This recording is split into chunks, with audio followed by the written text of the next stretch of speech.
Welcome everybody. My name is Brendan Livingstone. I'm the Marketing and Communications Manager for Equinox IT. Equinox IT injects fresh thinking to solve tough business problems. We deliver software development, consulting and training services. I'm joined today by Martin White, Equinox IT's Software Development Manager, and Martin will present on the 7 habits of highly effective Agile analysts. Martin did present a similar presentation a couple of weeks ago at the BA Masterclass conference in Auckland, so if you attended that presentation, there are a few similarities, might be a little bit of duplication with that.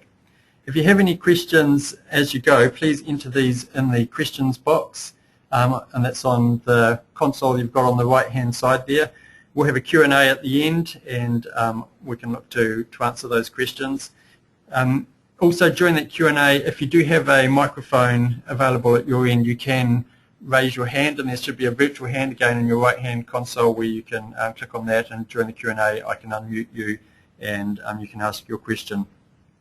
We will be recording this webinar, and over the next week we'll send out an email to everyone who attended that points to the recorded version if you want to refresh, or if you've got colleagues that you think may be interested to attend or listen. And we're planning to finish today by 12:45. Martin has a lot to talk about, so we'll get started. Handing over to you, Martin. Thanks, Brendan, and thank you all for coming to listen to me. So very briefly, just about me, as Brendan said, I'm the Software Development Manager here at Equinox. I'm a former developer and not a BA, and my role really entails looking after the development teams that we have here working on projects for clients, and in particular working on process improvements and looking at the way they work and making that more productive.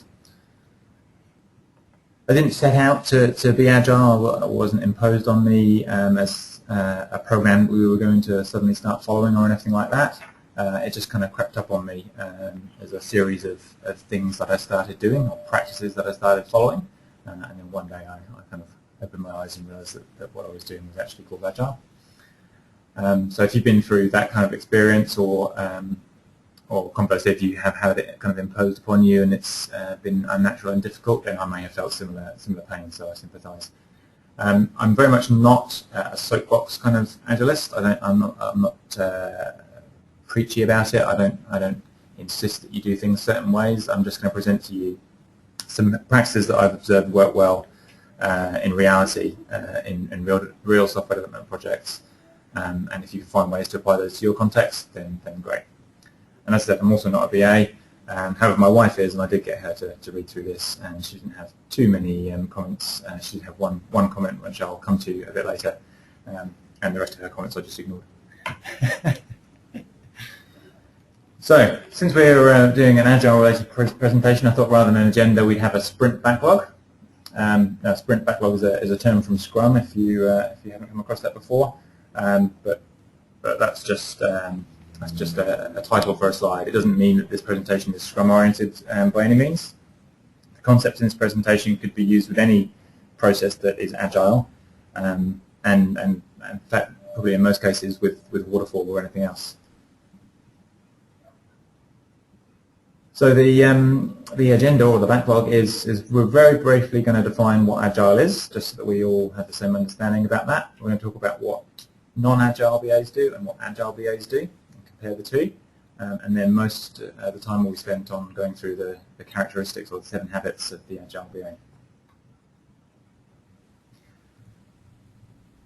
Before we get into that, we're just going to quickly start with a poll to see who considers themselves to be an Agile analyst, or Agile anything else if you're not a BA at this stage. So you should see options on your screen to choose between Agile, non-Agile, or somewhere in between. So if you would like to click those now. Right, and we've had around 75% have voted, so in another couple of seconds we'll look to close that poll. Okay, and so I'll close that now, and we'll just share the results there. Okay, so we've got roughly a fifth of you consider yourselves Agile, about a quarter don't, and the rest are somewhere in between. So that's pretty common. You know, there are a fairly strict sort of set of practices that you can follow, and you can justifiably call yourselves Agile and therefore be in the top bar. But a large proportion of organisations just follow a number of Agile practices and therefore are somewhere in between the two. So that's good. It means we've got a reasonably representative audience here.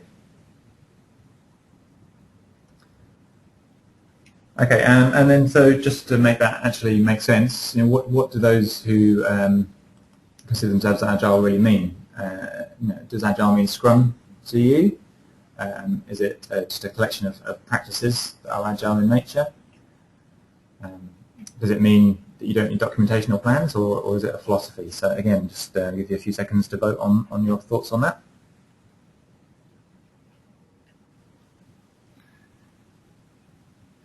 Well, about 60% of people have voted so far. We'll leave it a few more seconds. Some people are pondering it a bit. So I'll look to close that poll in a couple of seconds now, and close that now and share those results. Okay, so for about 10% of you, Agile and Scrum are synonymous, and that's a result of the fact that Scrum is definitely the dominant Agile methodology. So for most people, that is the reality.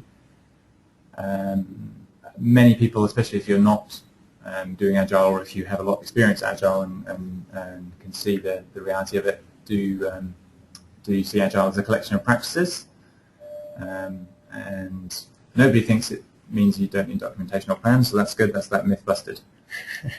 The correct answer, in my view, is that Agile ultimately is a philosophy for developing software. And so for those of you who are aware of the Agile Manifesto and where Agile as a software development approach came from, it's definitely very much a philosophy. Scrum is in one implementation of that philosophy. There are a number of practices that came out of both Scrum, XP, and Kanban, and all these other Agile methodologies that are out there, and many people make up what is their own methodology that is Agile in nature by picking and choosing collections of practices from those different methodologies, which is a perfectly valid and probably actually ultimately more mature thing to do. So Agile is a philosophy. Scrum is a framework for organising teams. So Scrum tells you, helps you organise your teams and tell them what to do and when, but it doesn't tell them how to do it. So it doesn't have any concept of construction practices, things like test-driven development, acceptance test-driven development, test automation, loosely coupled code, all that kind of stuff that is mostly developer-oriented, but also with some tester and analyst implications too. That tends to come more from XP and other methodologies. So many practices are Agile in nature, and if you're not following Scrum or another identifiable or nameable Agile methodology, then you may well still be following a number of Agile practices, and therefore you may well be able to justifiably call yourselves Agile. Okay, so this is a gross generalization, I know, but here's a list of things that I see that non-Agile BAs do more often than not. So first one, predict the future. So what do I mean by that? Well, in a non-Agile, and really I'm talking waterfall project, then typically all the requirements work is done at the start of the project. Now this means that you need to do a few things. You need to attempt to predict what the business requirements will actually be by the time the project finishes, which may be different to what they are at the start, because you're ultimately aiming to deliver a system that supports the business. And if it's a 1, 2, 3 year project, then the business is going to be different at the end of that period than it is at the start.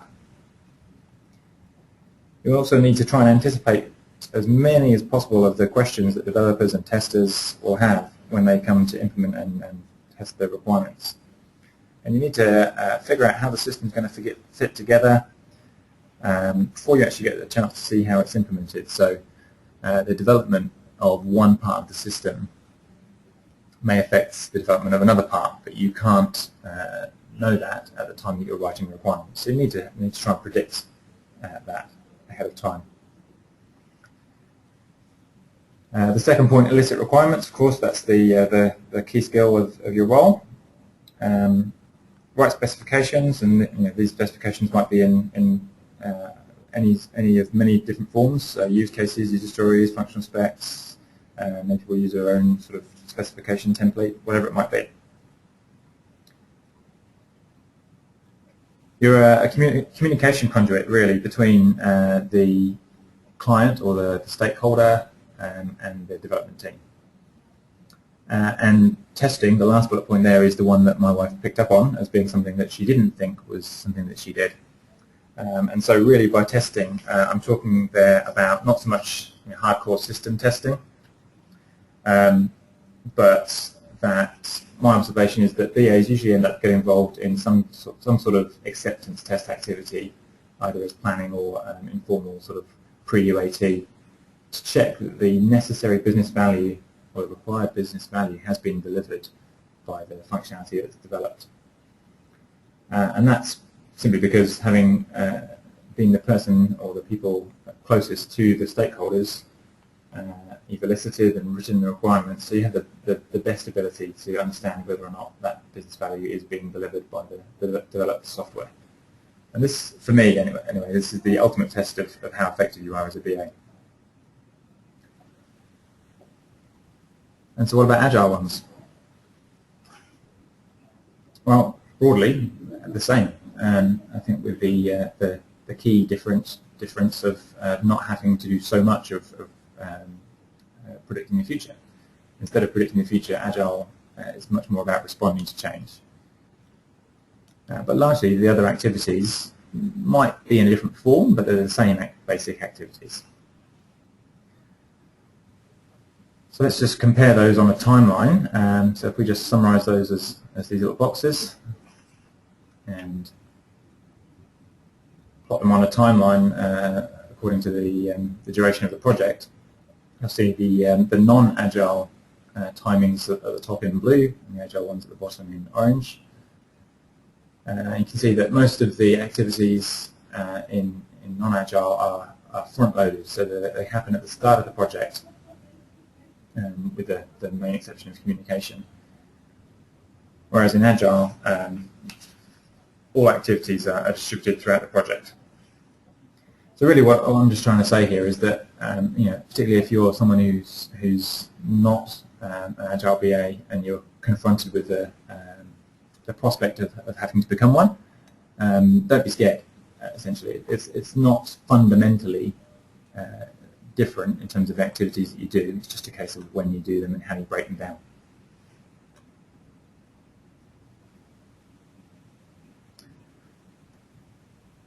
Okay, so on to the characteristics or the 7 habits. Now, first of all, the 7 habits are listed up on the top right-hand side of the screen, and you'll notice that there are in fact not 7.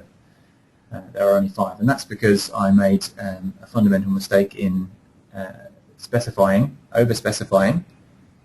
the level of detail that I needed to provide on the title of this presentation. As I wrote it, I condensed the 7 down into 5, and thus needed to change the title, but it was too late by then. So I kind of left that in rather than inventing 2 more or giving a presentation that was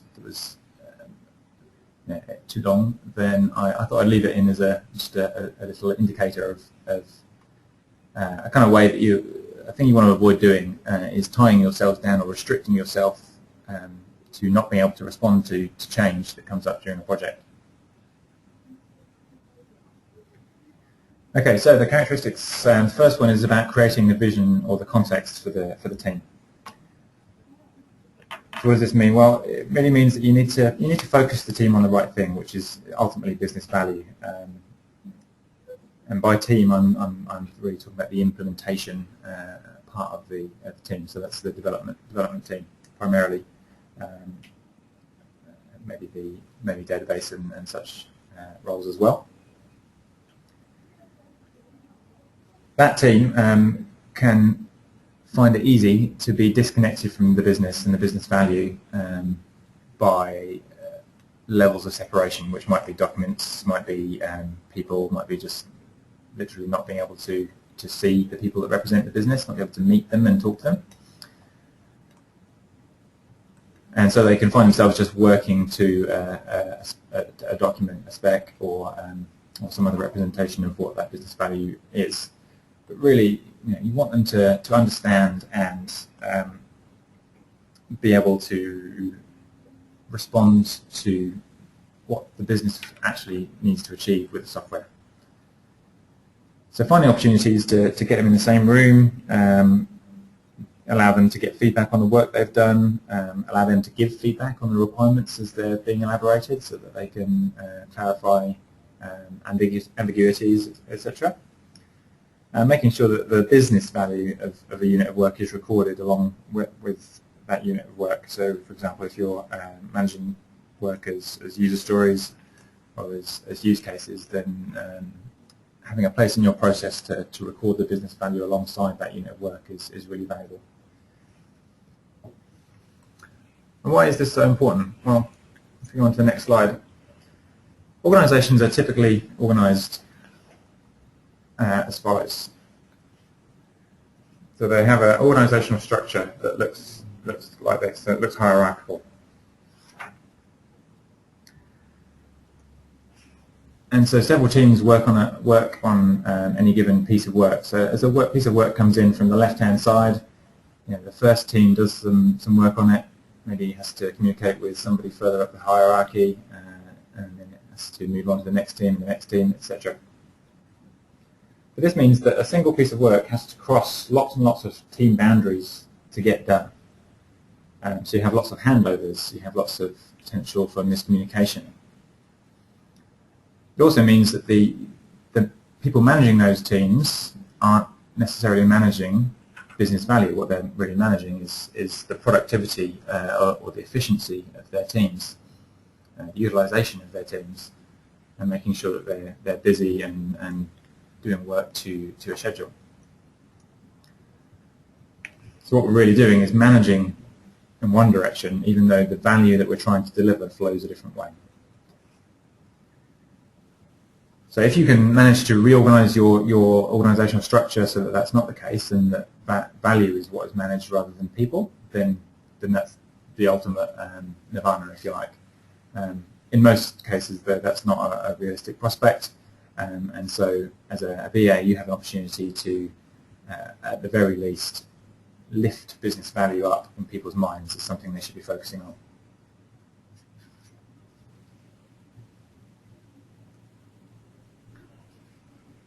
Another characteristic, or another aspect of this characteristic is maintaining the big picture. So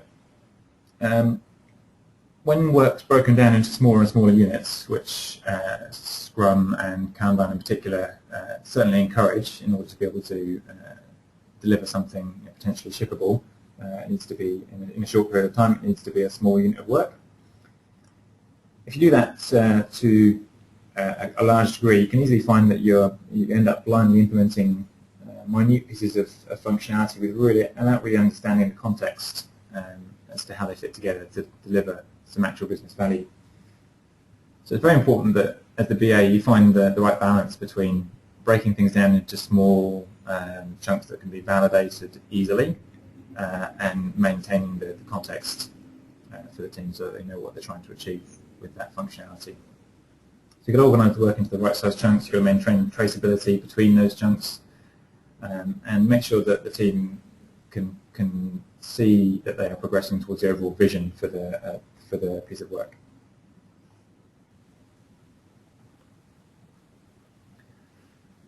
Moving on to the next characteristic is about being part of the team. So one of the most well-known Agile practices is being co-located, i.e. Having all members of the team sitting together.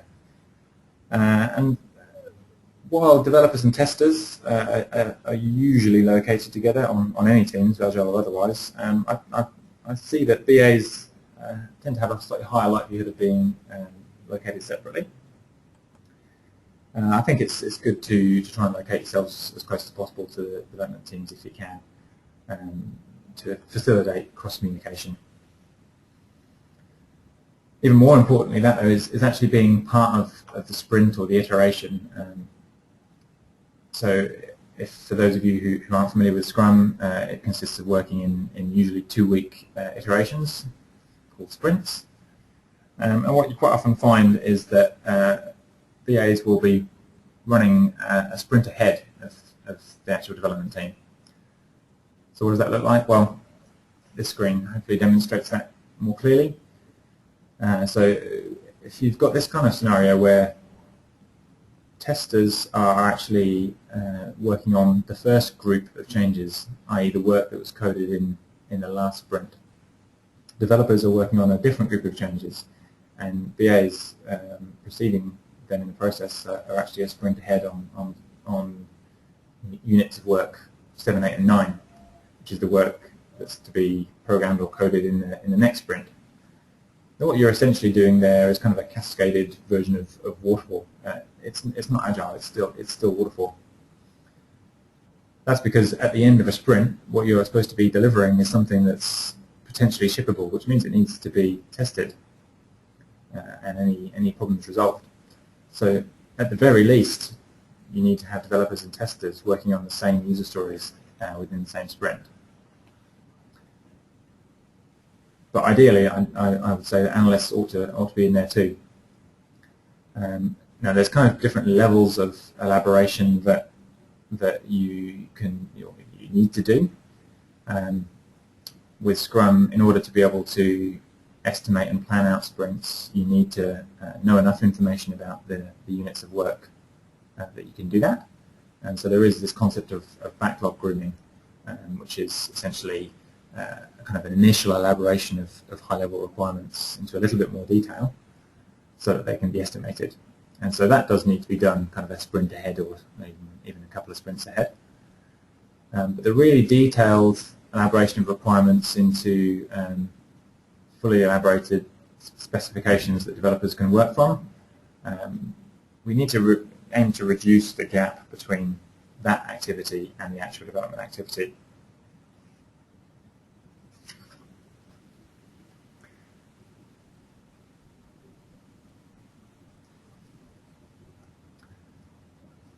Okay, so accommodating change. This is one of the the core tenets or philosophies or aspects of the Agile philosophy is being able to accommodate change.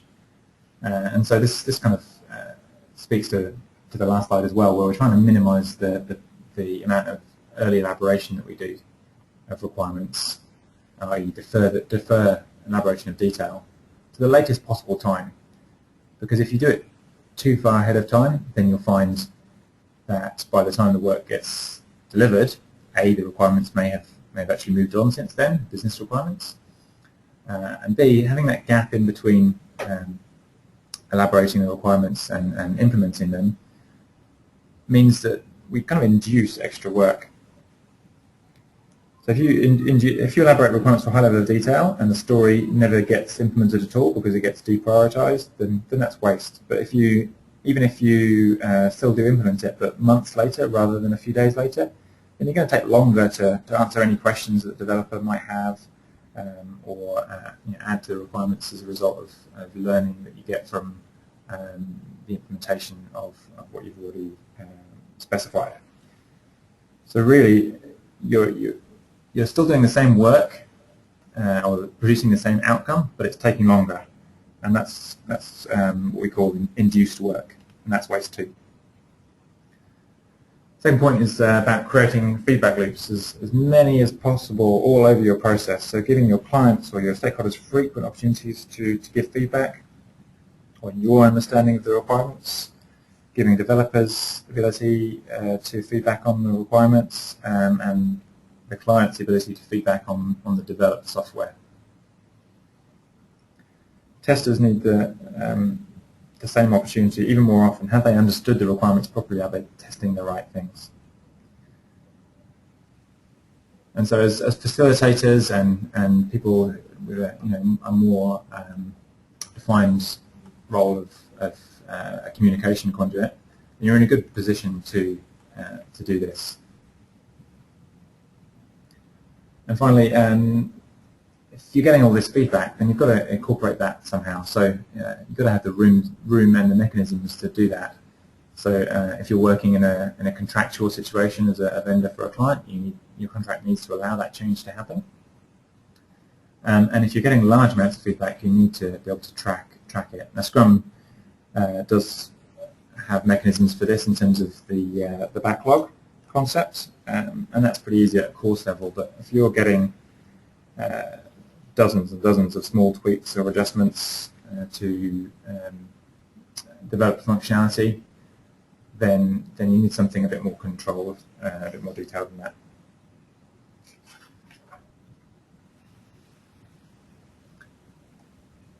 Okay, the fourth habit is about specifying requirements in an acceptance test form. So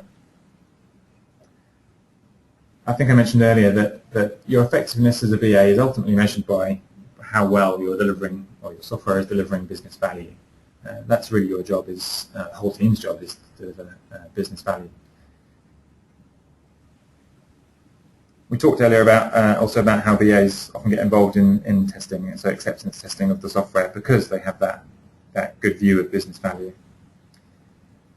But getting involved in acceptance testing at the end, that's potentially too late. The software's already been developed by then. It may have been tested by then. Defects against requirements may have been resolved by then. So if you only confirm that you've delivered the right business value at the end of the project, then you've potentially wasted a lot of that effort. So what if we could bring that validation forward in the process and understand what acceptance of the software meant before we actually wrote it? That's a practice that's known as acceptance test-driven development, or also known in other circles as behavior-driven development. It's a slightly different concept, but the same sort of thing. And it has two aspects, really. It affects the analysis process. This does affect the way that you elaborate your requirements. And it has a test automation aspect, which is obviously more about the developers and the testers. So what does this look like? So the slide that's up there now shows a simplistic sequence of artifacts, if you like, and how they're derived. So at some level, we have some representation of business requirements, whether that's a document or just in pure text. That then leads to some form of functional specification, whether it's use case, user story, or otherwise, from which the developers write code and the testers produce a test plan. From that test plan, then they then execute manual tests, and in some teams they may well write automated tests as well. So this is automated tests that drive the user interface. Meanwhile, down at the code level, the developers, if they're doing test-driven development, are writing unit tests, which test individual parts of their code. And that's all good stuff. But what if we could move this around a bit? So that's I've changed the colour to orange. So if you haven't noticed, orange is my Agile colour. And I apologise in advance for the indulgent animations, but I did write this presentation on a Saturday afternoon, so that's the kind of thing you do when you write a presentation in your own time. Well, I do anyway. So in an Agile team, you could turn this around by changing the thing that drives those tests. So what if we combined the specification with the test plan so that they were the same thing? What would that look like? Let's move the test plan over there and write the specification as an example, so as a test. I'll give some examples on the next slide of what that really looks like. Okay, so you now don't have a test plan. You have a specification that's executable or can be expressed as a test.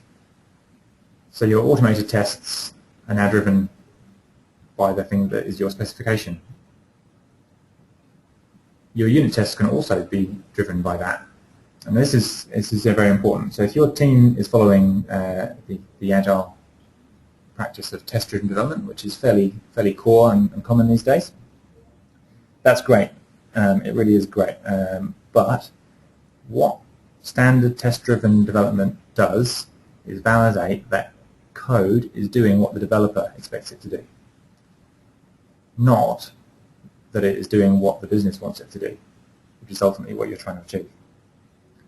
So if you can drive your unit tests by specifications that you as BAs produce, then you're much more likely to be delivering that business value and testing, validating that with those unit tests.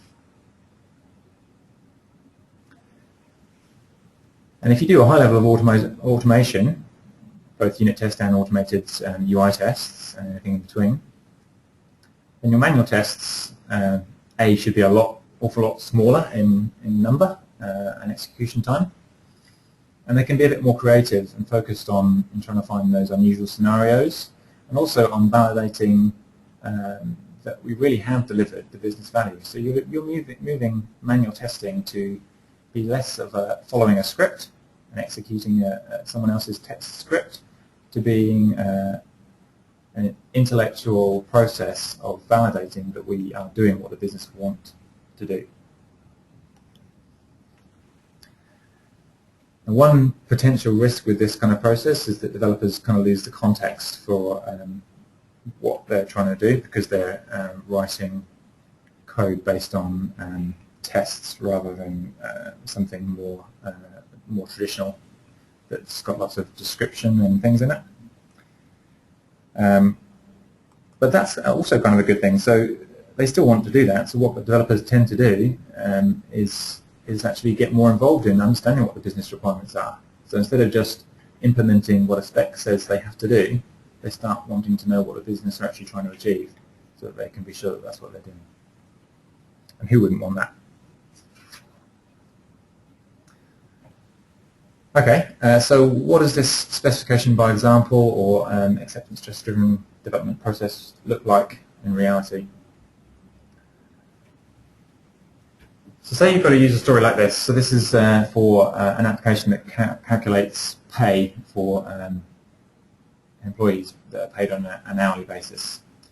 So we've got a user story. As a member of the finance team, I want the system to calculate employees' wage payments based on their hours worked in a week so that I can pay them the correct amount. They get a standard hourly rate for up to 40 hours per week. They get time and a half for any overtime over that 40 hours. And if they work on Sunday, they get double time. So this is the user story, or the requirement that we've been given by the client. What if we tabulate some examples of what that should look like? So given an hourly rate of $20 and a 40-hour week with no hours worked on a Sunday, then the payment clearly should be 20 times 40, which is 800. Great. That's pretty straightforward. I'm pretty sure we would have got that correct, even if we weren't following this kind of a process. Similarly, if they work 45 hours, well, obviously that's 20 times 40 is the 800 that we had, plus 5 hours of overtime at time and a half. And that gives us $950 as our outcome. Great. What if they work 145 hours in a week? Now, apart from the fact that they'd probably be verging on death, if you do that many hours on a week, what should the system do if somebody entered in those kind of hours? There are 168 hours in a week, but sorry, I've just got a message here saying the audio connection has been lost. Okay.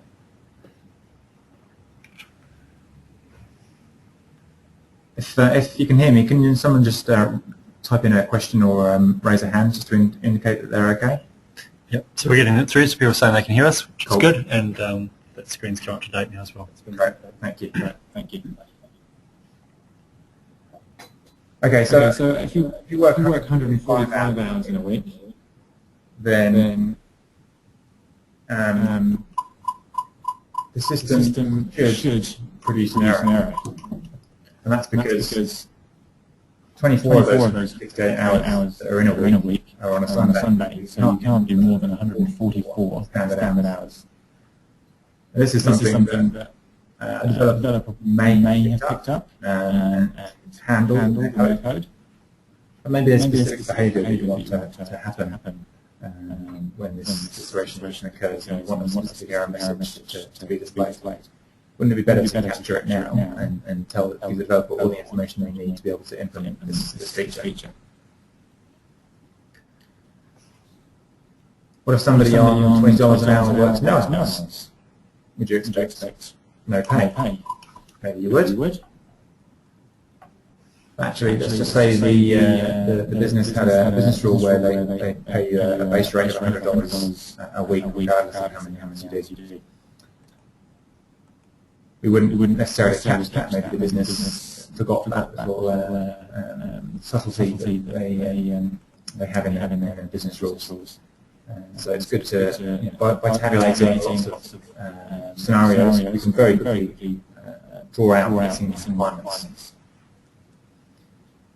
Similarly, if they pay $40 an hour, does that mean they get a base rate of $200? Nope, we can validate very quickly this way that it's still 100, so that's regardless of value rate, it's still at 100. One more complicated scenario, so you have to listen more closely to this one. So on $20 an hour, they work 50 hours standard, 10 hours on a Sunday.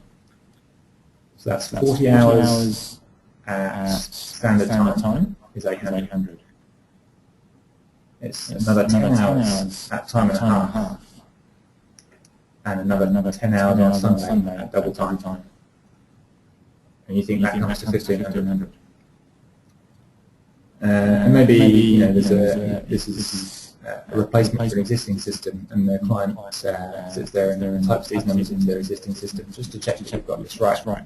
And their existing system comes up with not 1,500, but 1,800.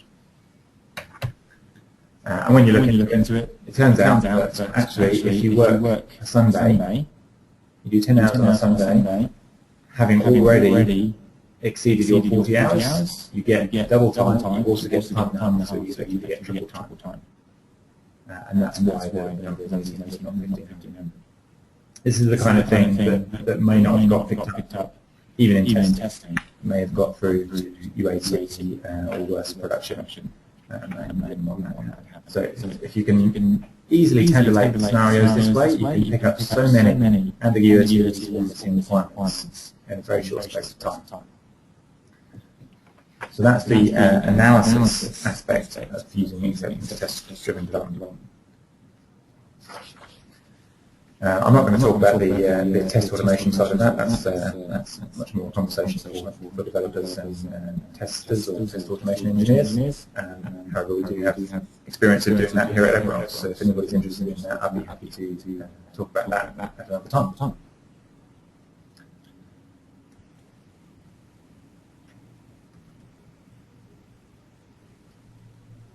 And finally, the last characteristic is about defining what done means. So in IT, I find we have a tendency to gold plate or polish our software, often beyond the level of quality or detail that the customer really needs. So as a BA, you have the ability to clearly define what done means. So when you're documenting requirements, and make sure you have a clear definition of what done really means in terms of both functionality and quality of the software, so that when that definition of done is met, the team can just stop, as opposed to engineers just like to make things better and better. Also, for think in terms of what's the minimum we need to do to deliver business value. This is often known as a minimum viable product, minimum marketable feature, and various other similar terms. But really what it means is that instead of thinking about everything that you could do in an application and then cutting it down to what you think you have time for, start with the minimum that you need to do to meet the business needs, and then only add more when you've got time and budget to do so. There are statistics out there that indicate that something like 80% of features in software products are never or rarely used, in which case the amount of effort that has gone into producing those features is another form of IT waste. And finally, be aware that as more often than not, the first activity in a process, the first thing that happens when a piece of work is done is that some analysis is done by people in your role. Be aware that you therefore control the amount of work. You therefore control the amount of work that's in progress at any given time. So Martin, we're just getting a few people saying they're hearing an echo now, so I'll just see what we can do about that. So if I talk now, is everyone still getting quite an echo? Okay, so it seems to be better. I didn't actually do anything, so I think it's probably just some latency on the system. But we'll see how that goes. Okay, next minute. We're pretty close now, so hopefully it'll last. Okay, so just talking about limiting the amount of work in progress. I was saying that if you take a simplistic development process such as this, where the first activity that a piece of work experiences is some analysis and then some development and testing. Then as the first person or the first role to start doing work on any of these items, you control or influence heavily the amount of work that's in progress across the team. So if you start a user story and then another user story, and you pass this on to development and start a third one, pass that on to the fourth one, etc. And very quickly, if for whatever reason things progress more quickly through analysis than development or test, then you start to build up with a bit of a bottleneck, and very quickly development is overloaded with too much work in progress at a time. Intuitively, we know that large amounts of work in progress make us less efficient, and lots of switching costs between tasks. Things take a long time to get through development, and this is not good. So try and just try and avoid or be aware of the downstream parts of your process, downstream roles, and how much work they've got on. If you're in a situation like the screen now shows, then maybe it's better to not start your story 7. Maybe it's better to do something to help out the testers or the developers, or find something else to do. Because if you keep overloading them, then they're just going to get further and further behind.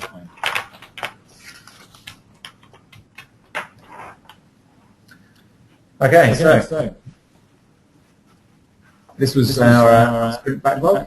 So we talked briefly about what Agile really means, and what Agile roles do, and how they differ. And then we've been through not 7 but 5 habits or characteristics of an Agile VM. So now's the time for questions. I'll just pass over to Brendan to facilitate this. Yep, so we're just conscious that we're running a little bit short on time, so I'll probably just jump through some of the slides. So I said a couple of notifications, but if I go on to the next one, so I think everyone's aware that we deliver training around business analysis and Agile, and so just maybe note the URL there, equinox.co.nz/BA training, there's more details there. We do have another webinar coming up next month, and again, so if you're on questions rather than going through the details, you can go and have a look at equinox.co.nz/webinars, and you can see those there, and we'll also put a link to that in the email, follow-up email. So we have had quite a few questions, which is great, and unfortunately we're probably not going to have time to do justice to all of them, but we'll see how it goes. So one of them here for Sue, can you explain the pros and cons of using Agile versus traditional BA practice? When is Agile the appropriate method to follow? Okay, so there's a few different ways you can answer this question. I would say that if you think of Agile, define Agile as practices as opposed to following Scrum or some other methodology. Then always, you can always find ways to be more agile in nature without necessarily following a formal methodology. And most of the things I've I've talked about in this presentation will make all of the things will make you more agile, and I think most of them, if not all of them, can be done within any agile any process, whether agile or otherwise. If you think of agile as being Scrum, then you do need a few things in place to be able to use it. Agile, moving to Agile from non-Agile, or moving to Scrum from non-Agile, can be a big change for teams, and change is hard. So that kind of big sudden change to the process can be difficult. So you need to have a team that's either open and willing and committed to doing that, or you need a way to get them there a bit at a time rather than a big jump. And that's very much what we did when we started looking at this here at Equinox. We didn't do it as a big bang move to Scrum or any other process. It also depends on the code, the condition of the code base. It's very hard to use agile practices if you don't have code that allows you to do things like test automation. You can be more agile in nature, but to deliver a Scrum dictates fully tested, potentially releasable product every 2 weeks without any test automation requires a huge quantity of manual test effort. So you need code that either already does or can easily be test automated.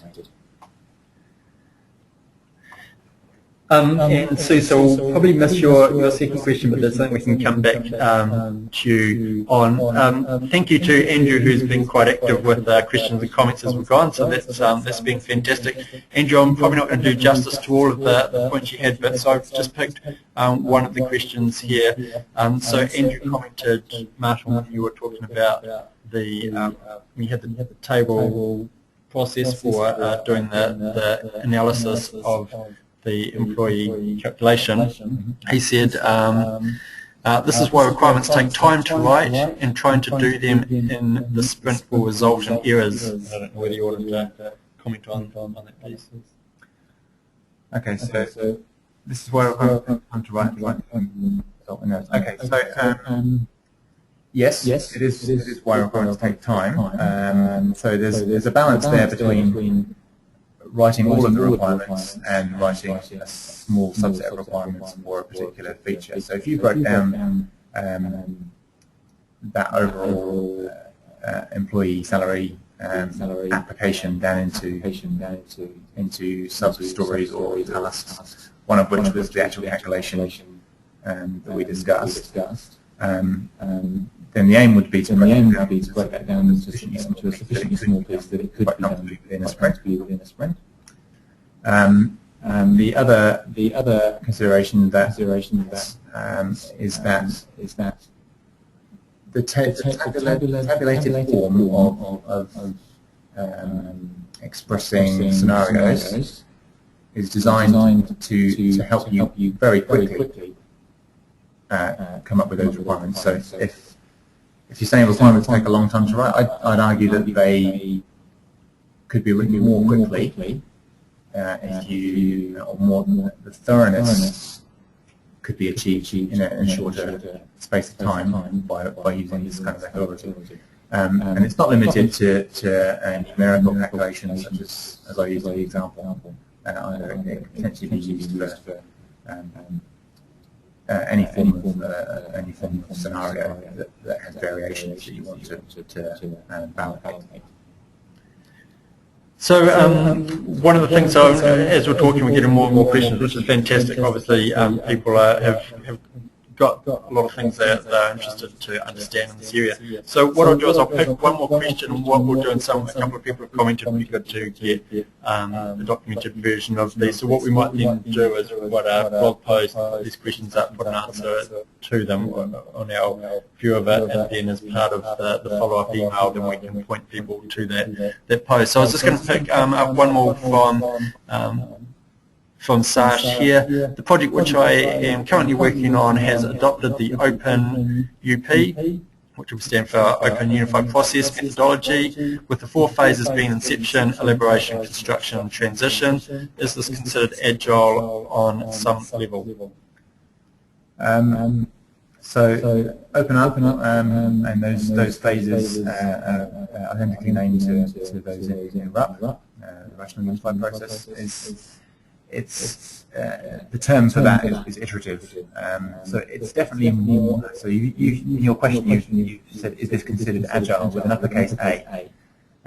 So it's not an agile methodology such as Scrum is, but it is somewhat more agile in nature than full-on waterfall,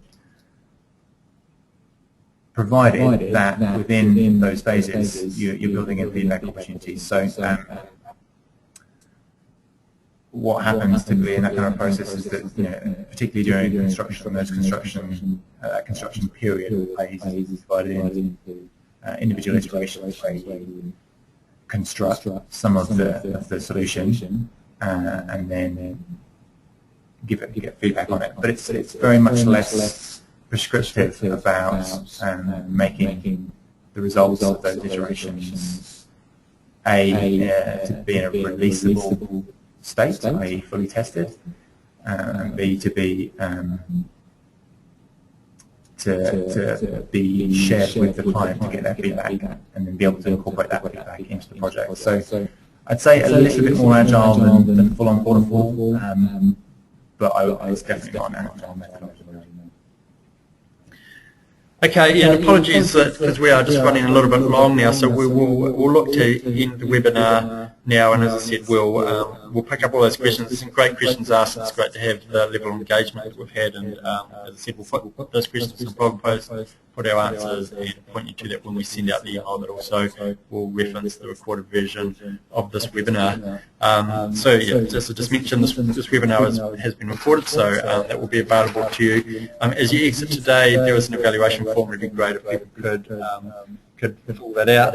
And if there's further questions that aren't answered, and you need to follow up and you want to have a discussion with Martin directly, then please feel free to get in contact with him. You can go just to our website, to the contacts page, and the phone number is there to get hold of us. And also Martin's email address is martin.white@equinox.co.nz, and I'll just go back to that page there so you've got that URL in front of you. And thank you to everyone for attending. Thanks for the great engagement and the number of questions. And we'll have a good afternoon. Thanks, Marlon. Thanks, everyone.